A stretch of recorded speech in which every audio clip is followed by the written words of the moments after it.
Olá pessoal, tudo bem com vocês? Muito bom dia, Bruno Mazzoni aqui do Clube dos Dividendos. Sejam todos muito bem-vindos ao canal aqui do YouTube. Hoje, pessoal, eu vou publicar para vocês aqui um vídeo adicional na segunda-feira, tá? Muito porque no final de semana os vídeos que eu gravei e publiquei ficaram um pouco longos, tá? Mais de 20 minutos, boa parte deles, tá? E na sexta-feira nós tivemos o feriado Tiradentes, então não houve pregão aqui no Brasil, porém uma oscilação forte no minério de ferro aconteceu. Então, o que eu vou fazer? Hoje, na segundona, dia 24, vou tentar publicar um vídeo, agora são 8 horas, publicar até as 8h30, até no máximo as 9 horas, para vocês ficarem por dentro do meu cenário macro para a semana, já que tivemos sexta-feira sem pregão e volatilidade aguardada. Legal? Então, as pautas do vídeo, pessoal, eu passo aqui pelo disclaimer, mas já direto para as pautas. O que eu vou tratar no vídeo aqui? Eu vou tratar de minério de ferro, vou tratar de Vale, vou tratar de petróleo, Petrobras, ouro, TLT, que é o ETF que eu quero falar para vocês e por que eu vou falar, junto com o DXY, que é o dólar globalmente falando, tá? E aí um pouquinho de Brasil com Itaú, tá? Itaúsa e Itaú, só para trazer uma ideia aqui do que eu espero de cenário para esse final de ano aqui, final de ano nesse segundo trimestre, tá? E acho que talvez comente, se der tempo, sobre a Magalu, também curva de juros, de certa maneira, e a depender da minutagem, pessoal, a gente vai aqui para índice Bovespa, para dólar futuro, tá? E também S&P no finalzinho aqui, S&P, certo? Então vai ser aquele resumão, não é necessariamente para você trader, né? Mas é só para você que, também para você que gosta, de repente, de olhar quais são as novidades do mercado financeiro, qual a narrativa pode tomar lugar nessa semana, o que eu estou esperando para os principais ativos. Acho que Petro, Vale e Itaú são 3 dos principais ativos que nós temos no Ibovespa. Certo, pessoal? Então um vídeo aqui, entre aspas, especial, não muito corriqueiro do canal. Novamente, gostou das pautas? Considere se inscrever. Aqui no Clube dos Dividendos temos 2 vídeos por dia. Hoje, especialmente, eu vou publicar um morning call rápido aqui, bem rápido, falar a verdade, né? Superficial, dando um pouquinho da ideia depois de sexta-feira, que foi um dia importante e a gente não teve pregão aqui, certo? Então considere se inscrever, ative as notificações e vamos lá para as pautas, pessoal, porque meu objetivo aqui nesse vídeo é realmente fazer com que os vídeos o vídeo fique abaixo dos 10 minutos, tá? Então, quinta-feira de madrugada, sem nós estarmos negociando aqui na B3, obviamente, e na sexta-feira, esse foi o movimento do minério de ferro, pessoal. Forte, tá? A gente então fechou a bolsa na quinta-feira com o minério sendo negociado a 115, 113, tá? E vai acordar com o minério na segunda-feira hoje sendo negociado a 104, tá? Então é uma oscilação forte, isso pode ser refletido aí na sua Semin, na sua Vale, caso seja, tá? Eu já vou falar na precificação da Vale, mas aqui o minério de ferro, pessoal, qual que é o meu alvo? Um pouquinho abaixo do 100, tá? 95,50 começa, depois 94, 88,15. E o principal, com esse movimento de sexta-feira, pessoal, qual é o principal movimento que gera oportunidade clara? A volta do minério de ferro aos 113. Tá? Então essa volta aqui aos 113,40 vai gerar uma oportunidade aí quem opera commodities, por exemplo, de vender. Tá? Qual narrativa está sendo levantada aqui, pessoal? Uma narrativa mais pró-recessão, menos pró-crescimento chinês, pró-controle chinês aí das negociações de minério de ferro, o que é corriqueiro. Só que, pessoal, tirando as narrativas, o minério de ferro sazonalmente faz esse movimento. Qual que é o trimestre favorável para o minério de ferro? Outubro, final de setembro, e isso pode ser carregado até final de fevereiro, tá? Esse é um trimestre mais gordinho, né? Mais do que 3 meses quase ali, tá? Quase não, mais do que 3 meses, né? Setembro, outubro, novembro, dezembro, janeiro e fevereiro, dá 2 trimestres, um semestre praticamente. Mas essa é a sazonalidade do minério, tá? Foi assim ano passado, foi assim retrasado, também pré-pandemia. Então é natural a gente ter um aquecimento do iron ore aqui no primeiro trimestre de cada ano, mas começando no fim do ano anterior. E agora um recrudescimento, tá? Obviamente que deve achar um pouco de sustentação compradora, na minha opinião, 95,50, 94, 88,15. Legal, pessoal? Esses são os meus alvos para o minério, mas ele teve essa queda, tá? O que deve trazer um certo mau humor para sua Vale na abertura, tá? Na abertura. Por que eu digo isso na abertura de hoje? Porque o minério pode, intrasemanal, ter aqui alguns dias de alta, ou um dia de alta, até os 113,40. Tá? Se ele subir, a sua Vale aí vai responder muito bem. A expectativa agora são 8 horas, é que a Vale abra com um gap de baixa. Tá? Isso deve colocar uma certa pressão vendedora para o Ibovespa. Tá? Como é que tá a Vale, pessoal? A Vale fechou aos preços de 74 e 66. Eu acredito que esse gap deve levar, não o gap em si, mas essa noção de queda deve levar a Vale até os 71,42, 71,22. Faltou um 1 aqui, tá certo, pessoal? E essa região aqui. E a Vale deve oscilar nos próximos pregões nesse amarelinho aqui, ó, entre os 71,40, 71,20, por exemplo, aos 76,60, aos 77,40. Tá? Então, creio que a Vale fique pipocando, tá? Não tem um cenário ainda que ela venha fechar um gapzinho aqui em 65,80, 66,20. Então, é natural esperar uma queda da Vale, certo, pessoal? Por quê? Porque a oscilação do minério foi forte na sexta-feira. Tá? O petróleo é o oposto, pessoal. A sazonalidade do petróleo é mais de alta agora.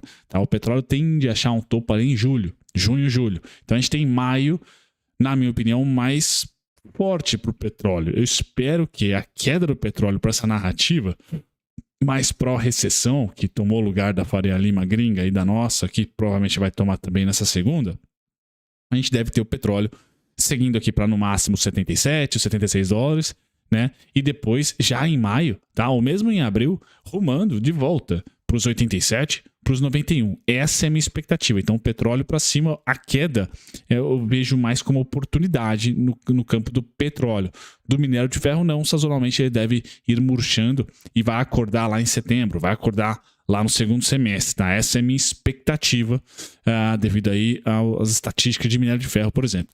A Petrobras, pessoal, caso caia por um mau humor global, né, ou pró-recessão, vamos assim dizer, 26,38 foi o primeiro suporte, já bateu, 25,66 é o próximo. Acho difícil ela voltar para os 24, tá? Mas ainda vejo a Petrobras no final de abril e maio rumando para cima. Rumando para onde, pessoal? Para os 28. Tá? Então a gente tende a ter Vale chinfrim para o Ibovespa, a Petro on. Tá? E aí quando a gente vai para o mercado de dólar global, pessoal, o DXY está dormindo. Por quê? A narrativa dessa semana aqui é mais pró-recessão. Porém, contudo, entretanto, temos temporada de resultado nos Estados Unidos. Tá? Então é um bombardeio para tudo que é lado. Tá? Essa narrativa vai ser testada. É muito importante, vai ser bem testada essa narrativa. Tá? Então, se resultados vierem fortes, a economia está forte. Se resultados vierem fracos, a economia está fraca. Bem importante olhar para as empresas norte-americanas para essa temporada de resultado. Dólar fraco, em tese, pessoal, colocaria commodities para cima, mas não é o caso. Tá? Por quê? O dólar está fraco por causa da eminente recessão que os agentes de mercado estão precificando no mercado americano. Tá? Então, recessão chama quem? Ouro. Recessão chama ouro. Tá? Então, olhar para o ouro em máximas históricas, pessoal, a gente tende a ter durante esse período de resultados corporativos, o ouro balançando, não andando muito, mas uma empresa vai bem, outra empresa vai mal, aí fica essa narrativa, pô, é recessão agora, recessão depois, curva de juros para cima ou para baixo.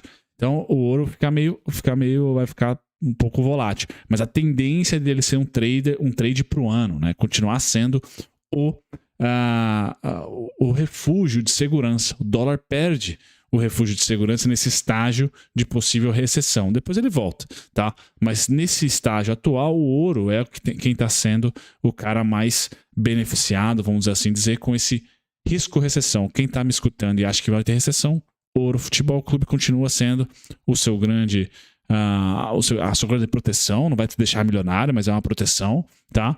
E aí, o movimento que a gente não vê no mercado de ações, no S&P, mas já vê no mercado de bonds americanos, é uma resiliência dos bonds no ETF TLT, tá? TLT, que é o ETF que abriga lá os títulos do Tesouro Americano de 20 anos, tá? Então, se você acha que a recessão vai vir, o Fed vai ter que ou cortar juros ou, no mínimo, parar de subir. Parou de subir ou cortou juros, os bonds, o valor de face dos títulos sobe. Então, yield para cima, valor unitário de face para baixo. Yield para baixo, bond para cima. E esse ETF aqui investe em bonds, não em yield. Tá? Então, não no yield, né? Posição na curva. Então, é importante olhar para esse cara e olhar para o ouro. E cada vez menos olhar para um S&P, tá? E olhar para o dólar. Acho que esse seria o trade da segurança do segundo trimestre nesse ciclo de possível recessão, mas com certeza de narrativa de recessão. tá? Então vejo TLT, TLT e ouro ainda sendo ali o TLT em um estágio menor. O ouro já foi muito mais por causa até do fluxo de bancos centrais comprando ouro, meio que a par de recessão ou não, a par de dólar ou não, tá? O TLT não, esse está mais conectado com o yield, tá? Americano, né? O de 10 anos e também com a força ou não do dolinha. Beleza, pessoal? Então, dólar fraco, recessão, bonds tentando virar o jogo. Eu tenho alvo ali em 109 e 113, tá? Para cima e para baixo, 102 e 32, 103 e 14 e 98 e 3, tá? Esse é um trade também interessante de proteção, porque eu não olho para o S&P, por exemplo, depois de toda a alta da última década e vejo ele atraente. Eu vejo o S&P entrando no Ibovespa de 2011 a 2015, lateralizando, tá? E essa magnitude que eu vejo para o S&P, uma lateralização até que se resolva ali, se contenha, né, uma inflação e que se venha ou não essa tal recessão que tanto se aguarda. Então o S&P com a temporada de resultados, pessoal, falando dele, tá? Eu tenho o suportaço aqui em 4.134, tocou 2 vezes, hoje está querendo ir para cima, aonde é o alvo? Que 4.223, tá? Não tem o cenário para 4.400 ainda, tá? Com a narrativa dessa semana aqui. Então, como a temporada de resultado pode trazer frissons, tomem cuidado. O rompimento da máxima rumo aos 4.223, pessoal, pode ser o prato perfeito, né? O rompimento dessas máximas aqui, ó. Pode ser o prato perfeito para os ursos darem uma patada e estopar todo mundo que entrou nesse rompimento aqui. Então, eu não estaria muito otimista com esse tal rompimento. Muita volatilidade aqui no S&P, pessoal. Por isso que eu comentei sobre TLT e ouro. Lá vai estar um pouquinho a par e com uma lupa um pouquinho com menos zoom ao curtíssimo prazo. O que vai fazer preço no S&P curtíssimo prazo, pessoal? Não é inflação, não é recessão, na minha opinião.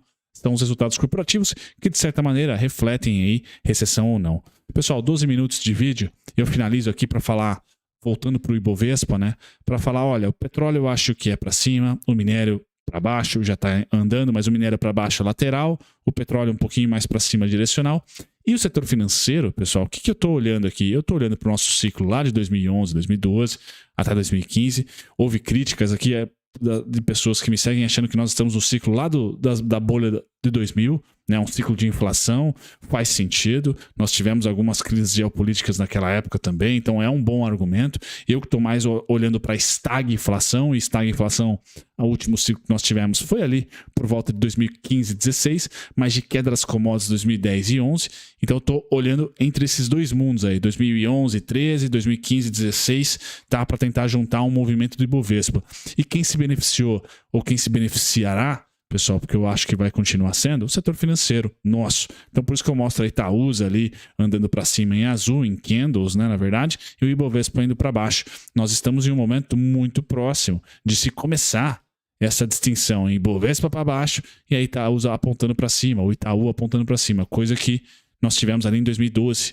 Tá? 2012, 13. Então é isso que eu imagino que seja um refúgio aqui para o Brasil dentro de renda variável. Quem? É setor financeiro. Por isso que eu falo que o Itaú, caso ele venha a ceder, tá? Por uma narrativa ou outra, aos 23 e 50 aqui, ele deixou um belo suporte. Tá? Eu acho que é oportunidade para ele voltar a testar a máxima pré-Covid, que está lá em 28, está lá em 29.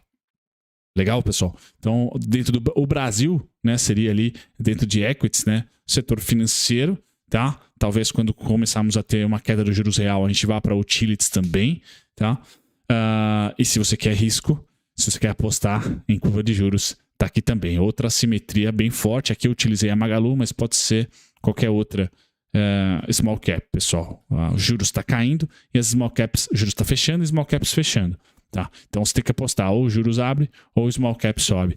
Aqui está a grande porrada aí, pode ser uma construtora, uma varejista ou uma outra small cap qualquer, tá? Eu vou postar um vídeo dizendo e vou deixar aqui nos cards para vocês falando de small caps lucrativas do setor de vestuário, varejo, calçados, tá? Que eu sei que vocês gostam. Vou apontar 3. Eu vou deixar nos cards para vocês esse vídeo aqui, inclusive junto com o e-book, com o relatório, tá? Índice Bovespa, infelizmente 14 minutos, pessoal. Bom, índice Bovespa, eu tenho as regiões de interesse, pessoal, entre 102.915 a 111.280. Região travada. A gente já está repetindo, né, rimando com a história de 2010, 2011 nos preços, tá? Só no macro que a gente tem um pouquinho de 2010, um pouquinho de 2017 no dólar e tá um pouco bagunçado. Mas o nosso índice Bovespa, no frigir dos ovos, pessoal, eu estou mais comprador do que vendedor, tá? Por essa fraqueza do dólar e por esse declínio tão rápido do minério de ferro, ele pode respirar. Se o minério de ferro respirar tecnicamente, o petróleo ele vai subir sazonalmente, o que é mais forte do que tecnicamente, do que um gráfico. Então, acho que o petróleo não vai atrapalhar, bancos não vai atrapalhar, nem tão pouco em maio, porque a provisão já foi feita no quarto tri da Americanas, por exemplo.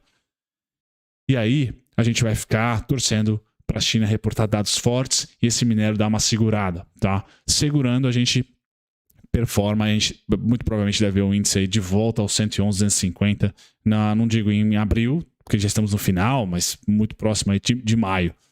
Legal? Então essa é a minha expectativa. Veio para baixo do 102, pessoal. Aí eu só vou ter aqui a festa dos 100 pontos de novo. Nos 95,855 é o único ponto. Deixa eu ver. Não, acho que os 96,970 não bateu ainda, tá? Me perdoem se já bateu. 95,855 e depois 87,620, 89,905. Então eu tenho muito parametrizado aqui o índice Bovespa, que eu falei bastante essa semana durante os vídeos específicos, tá? Qual que é a parte ruim, pessoal? O índice Bovespa está no meio do caminho, tá? Das duas regiões mais próximas de interesse, 111, 110,400, 111,55, 111,250, 111,280. Aí depois eu tenho 113,220 ali, tá? Então são as melhores regiões para vender. O 110,400 bateu e caiu, tá? Agora é só no 103,790, 102,915, boas compras. Para scalping, para day trade, tá? Aí sim, eu já vejo a região atual ali como interesse, só o macro não está ajudando muito, porque o minério despenca, tá? E o petróleo também despenca. Hoje, nessa semana, acho que o petróleo vira rapidamente e continua o mês que vem inteiro em alta. O minério a gente vai ter ali alguns dias de alta técnicos, então a gente vai ter que aproveitar essa sinergia aí. Nosso dólar, pessoal, não acho que o Roberto Campos vai mudar os juros em maio, então eu continuo achando que o dólar voltou aqui à região de venda no 50,87, tá? Então é difícil imaginar dólar comprador aqui. Como eu falei, a segurança do segundo trimestre para mim continua. O ouro só pode ganhar os bonds, tá? Que os bonds estão lá na lateralização, né? Aquele TLT, tá? Que eu mostrei para vocês, não tá ali muito bacana, tá? Ainda uma tendência que a gente pode dizer de queda. Tá. Então, no segundo tri, se a narrativa de fato, se os resultados corporativos não ajudarem, por exemplo, tá? A narrativa vai ser recessão, pessoal. E aí é ouro, tá? E bonds. Por que bonds? Porque os juros tendem a cair, tá? A curva de juros tende a fechar, porque o mercado vai falar, Powell, olha, você pode ser todo malvadão aí, mas a economia não tá aguentando mais não. Certo, pessoal? Então, fecho o vídeo para vocês. Infelizmente, ficou quase com 20 minutos de novo. Mas prometo, esse foi o último vídeo aqui para tentar atualizar vocês do que aconteceu nessa sexta para cá, de sexta para cá, e qual que é a minha ótica macro para essa semana e para o mês de abril. Um abração. Tchau, tchau.